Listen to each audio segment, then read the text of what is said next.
Hey everyone, little पाठशाला में आप सभी का बहुत बहुत स्वागत है। तो आज हम क्लास 7 की इंग्लिश 8 ग्रेड को फिल करने वाले हैं और आज हम 4th चैप्टर को फिल करेंगे। 4th चैप्टर का नाम है अनीता फीड्स अप्पू। ये चैप्टर तो आपने पढ़ा ही होगा, काफ़ी इंटरेस्टिंग चैप्टर है। एंड यहाँ अप्पू का नाम, ये एलिफेंट्स को अप्पू कहा गया है। ओके, चलो अब हम आ जाते हैं मल्टीप्लाई चूज क्वेश्चन पर। सो क्वेश्चन नंबर है, what is the name of the elephant in the story. इस स्टोरी में एलिफेंट का नाम क्या था? अप्पू था। Anita is surprise to see the daughter at her, क्या आएगा? डोर आएगा। Consider the following statement about an elephant. तो अ हेयर्ड मे हैव 20 से 25 female elephant and young ones. Male elephant live in the herd till they are 4-5 years old. An adult elephant can eat more than 100 kg of leaves and twigs in a day. In an elephant herd, the oldest female elephant decides everything. तो क्या हो जाएगा? COD हो जाएगा। Okay, he will be coming, तो क्या हो जाएगा इसका? by he will be coming by bus. Write the singular from word children, तो क्या हो जाएगा? children का singular, children means बच्चे, और इसका singular होगा child यानी बच्चा। ओके, अब आ जाते हैं हम फिल इन द ब्लैंक्स पे। तो the elephant is nose is called to trunk. Anita addressed her brother as भैया। The elephant does not have small ears. Can an elephant drink bucketful water at once go. The homophones word for gate is gate. Okay, GAIT, GA यहाँ है, ये IT है। Okay, अब आ जाते हैं हम short answer पर। Question number 11, right the full form of the given words. ये टीवी और आई विल लिखा हुआ है, इसका मैं फुल फॉर्म बताना है, तो इसका हो जाएगा television.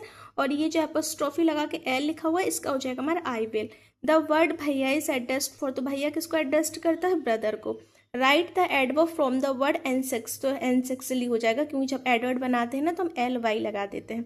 How does Appu drunk water from the bucket, तो अप्पू शख्स the water from the bucket with his trunk, यानी वो अपनी पानी को अपनी सूंड से पी रहा था। ओके, क्वेश्चन नंबर 15 पर आ जाते हैं। How many children can easily fit into howdahs, तो more than 6 children can easily fit into the howdah.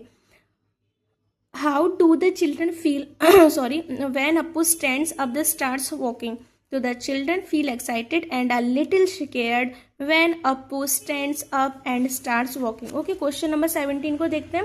How do you feel when you play with your pet animal? तो I feel happy and joyful when play with my animal. Children are excited to see the elephant. इसको interrogative में change करना है, तो are the children excited to see the elephant? Okay, question number 19 पर आ जाते हैं हम। 19 लॉन्ग आंसर है और आपके सामने एक पोएम्स टाइप मिलेगी। I love little pussy, her coat is so warm. Sorry, ये आई थिंक दूसरा चैप्टर आ गया, तो ये नहीं, शायद यही है। हाँ, 19 है। Read the poem carefully. I love little pussy, her coat is warm and if it hurt one. तो इस टाइप से दिया हुआ है। तो हाउ इज पुशी कोट, तो pussy coat is warm. When is the pushy harmless? So the pushy is harmless if she is not hurt. What would you do after you saved a cat trapped in the bushes? So after saving a cat trapped in the bushes, I would gently care for it and ensure it is safe. The tea is क्या? So hot that nobody can drink it. Right the rhyming word of harm, तो rhyming word harm का क्या हो जाएगा? Warm हो जाएगा। Okay, and question number 20 पर आ जाते हैं। Write an paragraph with the help of the picture given below. तो there are 5 children in this picture और the children are having a picnic in the garden. They are enjoying the open air because the weather is very beautiful. I hope you are understand to all. So मिलते हैं हम next chapter में, जब तक के लिए bye bye.